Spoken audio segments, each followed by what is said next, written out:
former Minister of Works and Transport, General Katumba Wamala, survives assassination attempts, but so said that his daughter and the driver have been shot dead. We have the story in a bulletin today. Thank you so much for joining us. My name is Nahabi Kajura, and in the headlines. The Democratic Party asked government to implement SOPs instead of a lockdown. And the Democratic Republic of Congo power lines rebuilt after Nyiragongo volcano eruption. And Bull Eject Proline advanced to 2021 Uganda Cup semi-finals. Once again, thank you so much for joining us. Africa Today starts with one of our top stories. The opposition Democratic Party has asked government to consider strict implementation of the standard operating procedures to overcome the second wave of the coronavirus pandemic instead of imposing a second lockdown. Our reporter has more. Addressing a news conference at their party headquarters in Kampala, the party spokesperson Okolele Opiyo said that imposing another lockdown will only cause more harm than the pandemic itself, but instead government should consider emphasizing and encouraging the standard operating procedures in order to control the spread of COVID-19. Therefore, among the remedies that government should contemplate, locking people down should not be among the way forward. Since the habit of hand washing, sanitizing, social distancing, and wearing of masks were introduced, government should now focus on strict implementation of what we have called the 3E model, namely emphasizing, encouraging, and enforcing the observation of standard operating procedures. Last week, the Permanent Secretary to the Ministry of Health, Dr. Diana Atwine, said government will consider a second lockdown if Ugandans fail to practice the standard operating procedures. Opiyo also asked government to be exemplary in implementing the SOPs if they are to fight this pandemic. Because in Israel, citizens are supposed to see by way of example from the conduct of government. But government goes ahead to organize a swearing that had over 4,000 people in attendance. And they were giving a pretext that the members are going to sit in different tents, that the 200 members are sitting in various tents. But the law is clear. The law states that in Uganda, there shall never be any function to have more than 200 people in one sitting, in one place at the same time. Now Ugandans are waiting to hear from the president's speech on Wednesday after meeting with the COVID-19 task force to decide a way forward for the second wave of COVID-19 in the country. Nalgo Muyingo, Africa Today. Well, thank you so much, our reporter. Now, General Katumba Wamala shot in an assassination attempt. Witnesses said men on motorbikes fired several shots at their vehicle near their home in the capital, Kampala. Our reporter has more. The army says phone calls potentially linked to planning the assassination attempt are being investigated. Soldiers are guarding the hospital where General Wamala is being treated for non-life-threatening injuries. He is regarded as one of Uganda's most respected politicians and military men. The attempt of his life comes as a shock. Although such attacks are not rare in Uganda, General Wamala was previously a police chief as well as an army commander. At the time of the attack, he was traveling in an army vehicle that was then sprayed with bullets from the sides and front. His daughter Brenda Wamala and his driver did not survive. The general was rushed to hospital on the back of a motorbike. And as the Democratic Party, we commiserate with the family of Honorable General Katumba Wamala. I do not want to preempt the circumstances under which the shooting occurred because I really do not know. But I want to imagine that because of what is happening in Uganda is the reason for the shooting. Therefore, those in government should check themselves. Over the last few years, the country has been rocked by such shootings by armed men riding on motorcycles. May the souls of the deceased rest in eternal peace.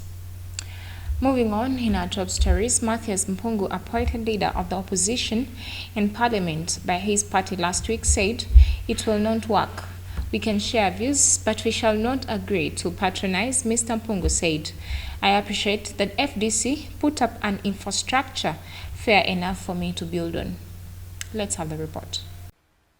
Formed just last year, the National Unity Platform overtook the Forum for Democratic Change, formed in 2005 as the majority opposition party, after benefiting from a wave of change that swept across many parts of the country, especially in the central region, where it won most of the parliamentary and local council seats. Out of 100 seats in the 11th Parliament, the National Unity Platform has more than a half of them, which legally gives it the right to set up the shadow cabinet. The development means Forum for Democratic Change, which has enjoyed that right since 2005 when Uganda became a multi-party state, will not enjoy it anymore until the next election. I understand the situation of our comrades in the Forum for Democratic Change. They have been where we are for the last 15 or 20 years, and they never educated themselves of this possibility. It could be a little bit of hangover, but I know it will come down, he said. The latest development adds to the friction between two largest opposition parties in the country, which has exposed figures in the opposition. Some of the differences were evident last week when National Unity Platform snubbed Forum for Democratic Change's Ibrahim Semjunganda, a fellow member of opposition, and instead voted Rebecca Kadaga, a National Resistance Movement leading candidate for parliamentary speaker. Well, thank you so much, our reporter. Now let's go for a quick break. We shall come back with more news.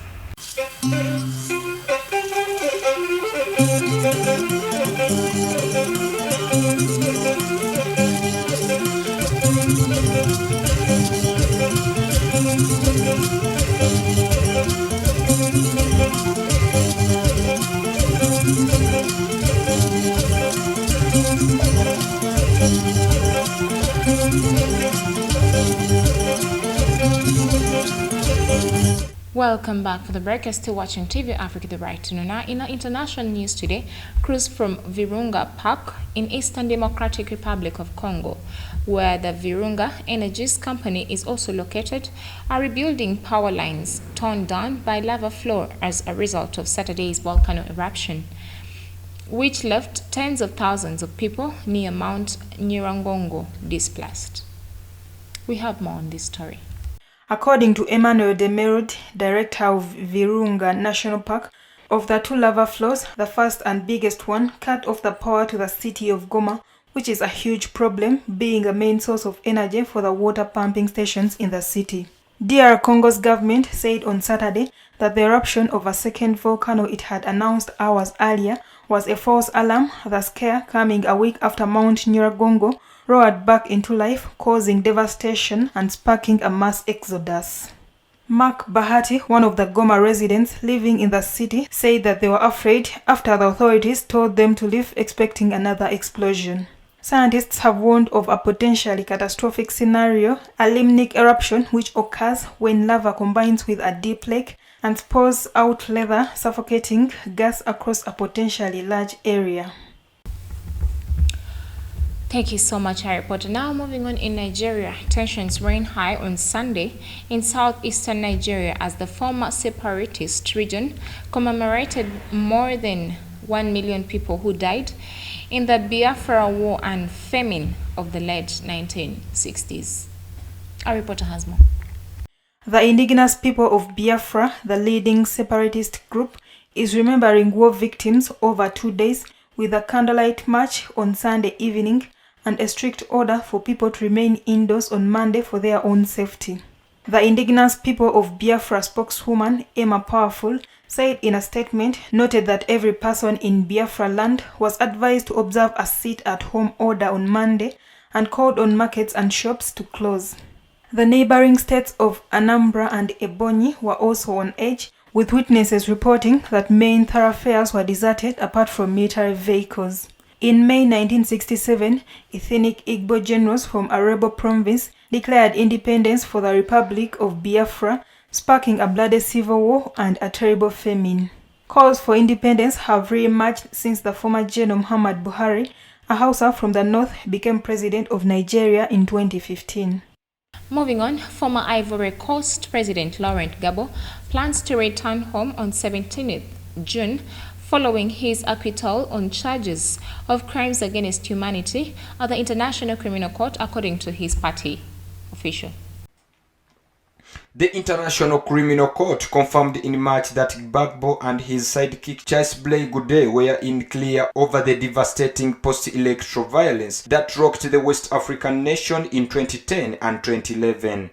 Despite spending years behind bars in Dutch City and waiting in Brussels for the decision of a 2019 appeal, the former president retained considerable support at home. Gbagbo travel expenses will be covered by Ouattara's administration, and steps will be made to guarantee that he obtains the pack and allowances afforded to past presidents. According to Alassane Ouattara, at Gbagbo's homecoming might be hampered further by pending 20-year sentence handed down in absentia by an Ivorian court in November 2019 for misappropriating funds from the regional central bank. Well, thank you so much, our reporter. Now, moving on, President Joe Biden, who is popular with African American voters, will attend Tuesday's commemorations of the 100th anniversary of the Tulsa racial massacre that happened along the Black Wall Street in 1921, which come after a year marked by the Black Lives Matter movement.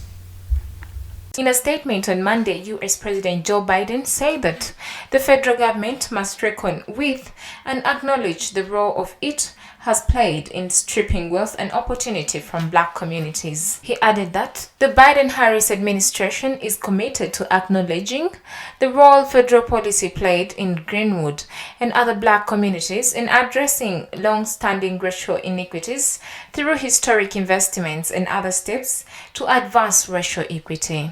On May 31, 1921, after the arrest of Dick Rowland, a young Black man accused of assaulting a white woman, hundreds of furious white people outside the Tulsa courthouse, signaling to Black residents that a lynching, a common practice at the time, and until as recently as the 1960s, was imminent. A group of African-American World War I veterans, some of them armed, mobilized in an attempt to protect Rowland, leading to firing of shots amidst the tension that resulted into death of up to 300 people, especially Black people, and destruction that left some 10,000 people homeless. The next day, at dawn, white men looted and burned the buildings, beating Black people living there. All day long, they ransacked Black Wall Street.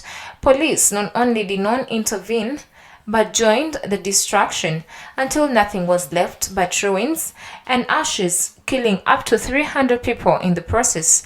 The destruction left some 10,000 people homeless. It's absurd that even 100 years after the massacre of the Black people at the Black Wall Street in Greenwood, racial tensions remain high. Well, thank you so much, our reporter. Now let's go for a quick break. We shall come back with more news.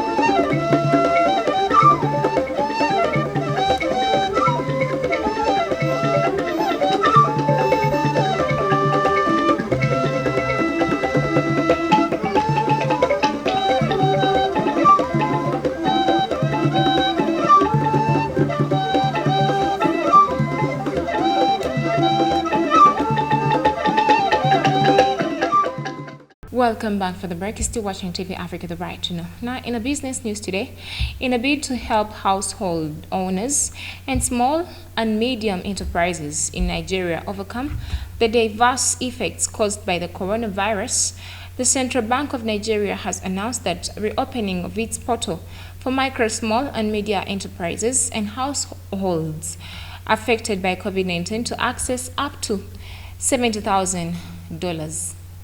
We have the report. The chairman, Nigeria Association of Small and Medium Enterprises, Abuja, Abiodam Ihebzo, has said that the initiative is laudable, adding that each of the banks in Nigeria will give 5% of its profit for this purpose. He also noted that it is difficult to state how many Nigerians have been able to access the fund so far, but as at October 2020, about 14,600 people have been able to access the fund, including 250 SMEs. According to the Central Bank of Nigeria, household owners whose livelihood was affected by the coronavirus and business owners whose business activity was affected by the pandemic are entitled to the loan. To access the fund, an applicant needs to be trained for 5 days by the Enterprise Development Institute, which is approved and recognized by the Central Bank of Nigeria.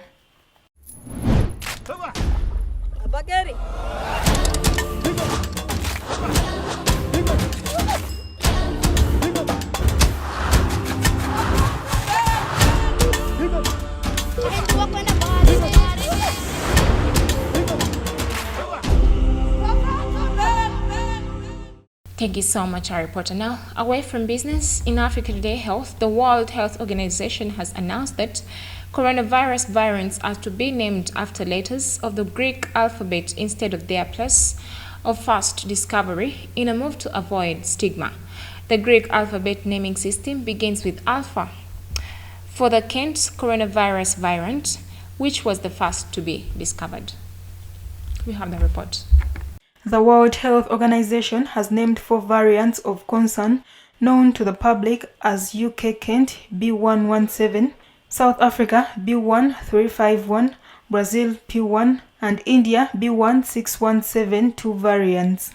They will now be given the letters Alpha, Beta, Gamma, and Delta respectively to reflect their order of detection, with any new variants following the pattern down the Greek alphabet.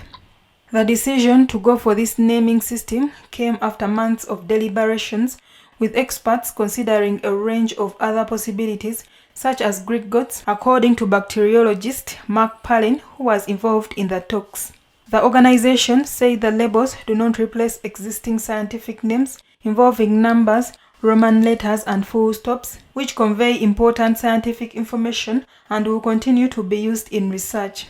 The World Health Organization said that while they have their advantages, these scientific names can be difficult to say and recall and are prone to misreporting, which results into calling variants by the places where they are detected, which is stigmatizing and discriminatory.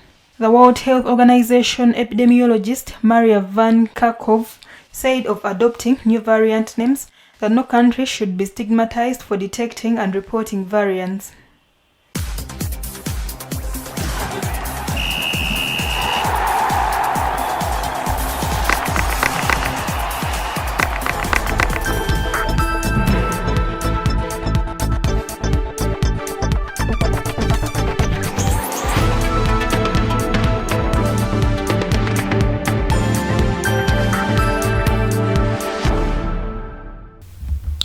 Thank you so much, our reporter. Now, away from health, in Africa Today Sports, Bull Football Club has become the first club to advance to the semi-finals of the 2021 Stanbic Uganda Cup, despite its 1-0 defeat by Proline, winning 2-1 on aggregate. We have the report. This is the second time Bull have qualified for the semi-finals of the Uganda Cup after the 2015 edition, when they lost to eventual owners Sports Club Villa. Proline won the second leg 1-0 at the Chabazinga Stadium in Bugembe, but the result was not good enough to overturn the first leg results, where Bull had won 20-0 at the MTN Omondi Stadium last Friday. Ivan Ocholiti scored the Wandegeya Best Club's goal in the 41st minutes during the return leg. Other quarter-final return legs will be completed this week on Wednesday, 2nd June 2021, and on the subsequent day. On Wednesday, Sports Club Villa will host Vipers at the Army Military Stadium Bombo. The first leg between these two clubs ended 1-1 at St. Mary's Stadium Kitende. Police will host Wakiso Giants in a kick-off at 11 p.m. before KCCA takes on Express in the second game at the same venue at 4 p.m. This year's Stanbic Uganda Cup finale will be played at the Masindi Municipal Stadium hosted by Kitara Region. Well, thank you so much, our reporter. Now, before we end the bulletin, let's have a recap of our top stories. The Democratic Party asked government to implement SOPs instead of a lockdown.